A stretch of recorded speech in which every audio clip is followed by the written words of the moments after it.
In this next video, I'm going to share with you things that you should never ever do to your car, or it will cost you a very high repair bill. Let's get started.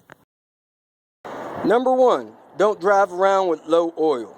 When you drive around with low oil, that can cause you to have engine wear because the oil is not circulating through the engine the way it was designed. So check your oil. The owner's manual probably tells you to check your oil weekly. As you can see here, I'm halfway between full and minimum. That's just fine. As long as you're in between minimum and full, you should be okay. Never run your car low on oil because low oil stops it from lubricating the motor properly. Along with that, you should change your oil as often as scheduled, because when you have low oil or your oil is contaminated because it hadn't been changed a long time, that will cause your motor to wear. When your motor wears out, you'll have to replace the motor or the car. And when you replace your motor oil, make sure you replace the filter as well. Next, you want to never drive around with an oil light lit. That little oil can with the drip coming off of it, that's your oil light. If for some reason you lose oil pressure, either you got a massive oil leak, your oil is low, or your oil pump is going out, you want to pull the car over immediately. Immediately means right now. If your brain tells you that you can make it home or to your next stop, it's just lying to you. That light means stop your car immediately. And I promise you, a $50 or $100 tow job is a lot cheaper than a new motor. I've run into people all the time that get that light and they try to make it another 5, 10, 15 miles home. It's not worth it. Pull over, call a tow truck, and get that problem diagnosed and repaired. Another thing you want to never ever do is never rev a cold motor. If you start the car up and you're about to drive it, I don't know why anybody would rev the motor. It takes a few seconds and maybe a minute or two for the oil to warm up and start to lubricate the parts properly. And if you rev the motor, you're adding wear and tear on a cold motor, and you can possibly damage it by revving the motor.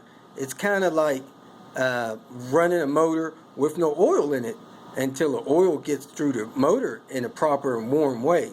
Especially if you have a turbo, you can destroy your turbo in a matter of a few thousand miles. So, when you first start a car up, never rev the motor, drive it calmly and cautiously until the needle warms up. Once the needle warms up, you can rev it like you stole it. But until then, never rev the motor, especially on a cold car. Next, never drive your car around with a coolant leak. Here's your coolant reservoir. It has fluid level in there. Some people can check their coolant from the radiator, but if you know you got a hose that's leaking or a radiator that's leaking, get that problem fixed, because I promise you, fixing that coolant leak will be cheaper than replacing the motor. If you run out of coolant and your motor overheats, it'll damage the motor and you'll have to get it rebuilt. That's called a blown motor. And I promise you, getting that leak fixed is better than replacing the motor. I hate to have to repeat that. Now, I call it coolant roulette or engine roulette. When you're driving around, topping your coolant off because you got a leak and you're trying to stay ahead of the leak by filling it up every morning. Don't do it. Also, don't fill that back up with water. When you get into the habit of filling that up with tap water has chemicals in there that's good for us but bad for your motor. It'll make parts inside your motor corrode and cause failure of other parts inside the motor. So, don't get in the habit of filling up with water and get your coolant leak fixed. Also, one thing that you'll find out, if you start filling it up with water, you'll start feeling that inexpensive water fill is better than getting a repair done. I promise you, it's not. I've seen plenty of people lose their vehicles because they kept putting water in there. If you want to fill it up at all with anything, fill it up with a 50-50 mix of coolant. That extra expense will encourage you to get the leak fixed. Another thing, don't ride around with your low coolant light on or your temperature needle rising above where it should be. If you're driving along and you ever see that temperature needle rising toward the red, pull your car over immediately. Personally, I would shut the key off and then let the car drift to the side of the road. If you try to drive with that needle going toward the hot, it can damage several things in the motor, and it'll definitely blow your head gasket. A blown head gasket is basically a blown motor. Those repairs normally run in excess of $1,000, and I've heard of people that's paying as high as $5,000 to get their new head put on their car. So, if you ever see your temperature gauge going toward the red, pull your car over immediately. You might tell yourself that you can make it to the next exit, or you can make it to where you're going. Let me tell you, you won't. Your car can overheat in less than 30 seconds and destroy your motor. Just a quick story on that. My daughter looked down one day and noticed her needle was rising toward the red. She was actually on a road trip. She pulled the car over immediately. She shut it down right on the interstate. She called me up. She looked under the hood. She had a blown hose. She determined that she had some bottled water. Once the car cooled down, took about a half hour, she added the bottled water. She put the nearest AutoZone in her GPS. She drove to the parts store, replaced the hose. She was able to continue with her drive to where she was going and back about 1,200 miles. Had she kept driving and tried to make it to the exit with that needle going toward the red, she surely would have been broke down on the road and would have had to get home some other way. So, if your car is trying to overheat, shut it down immediately. A tow is a lot cheaper than a new motor. Another item I just don't understand is people running out of gas. When I was younger, I decided that if somebody would run out of gas, they didn't need me to push to help them get off the road.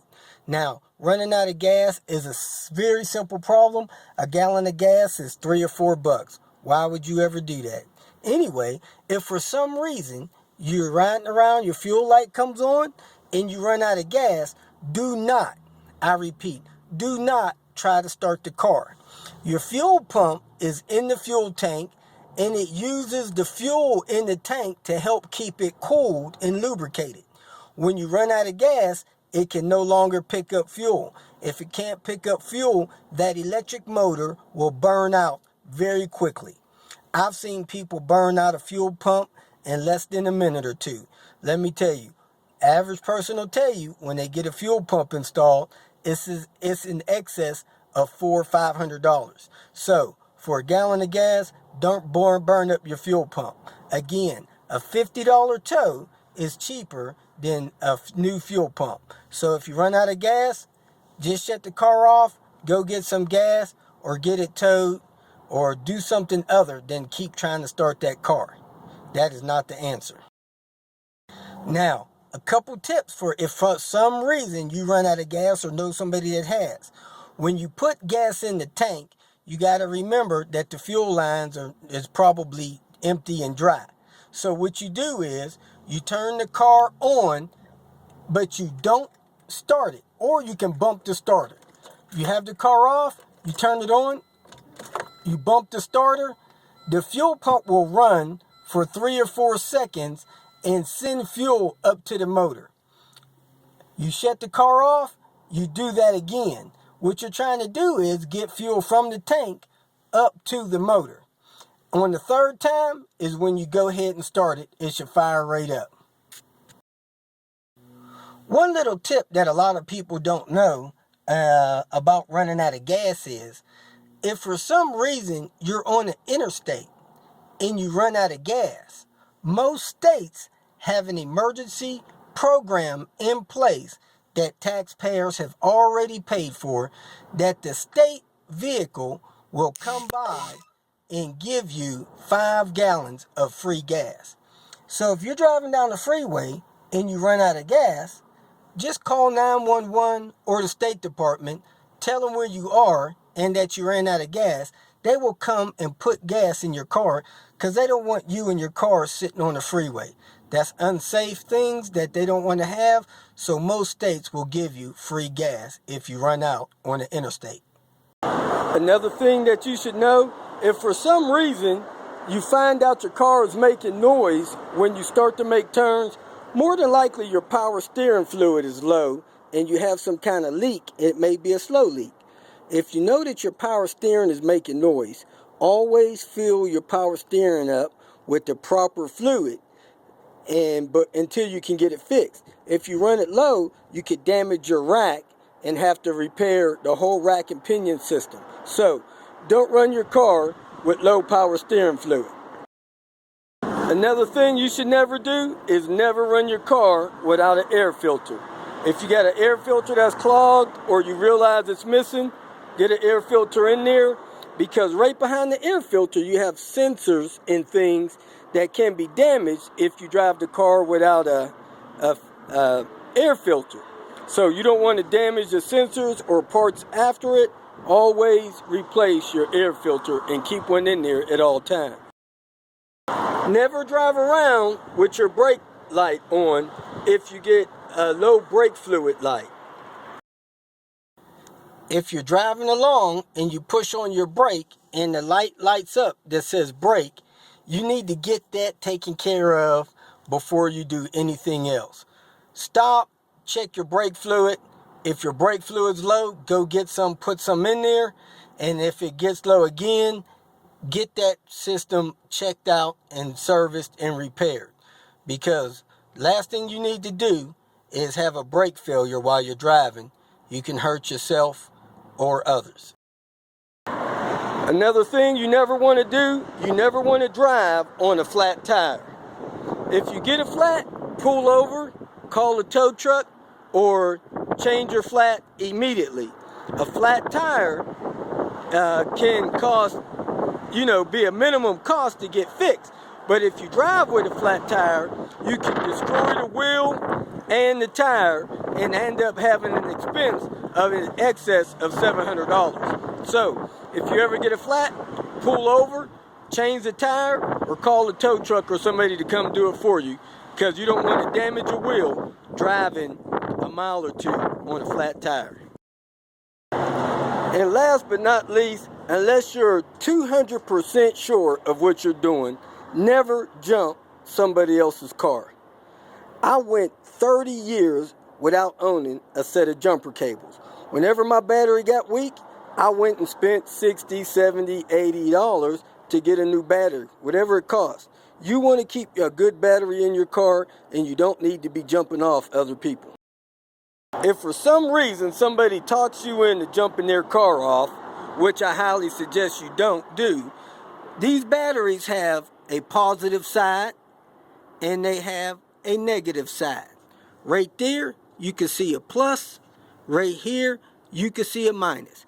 By all means, the red goes on the positive, the black goes on the negative, and if it's done wrong, or if something goes wrong while you're jumping the car, you can destroy your car's computer, which will cost you nearly $1,000 to diagnose or fix. You can destroy your alternator, which can cost you in excess of $300 or $400. You can destroy wiring in your car, so please, don't jump off other people's cars. That's all I have for now. I hope you heed the warnings. If you feel that this information was beneficial, please like it and share it with your social media friends. You can also subscribe to my channel so that you can get notification of future videos that I post.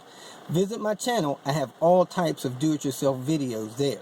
You can leave questions here and I'll try to respond to them as quick as possible. You can also visit my website at robertspinner.com. Thanks again for watching.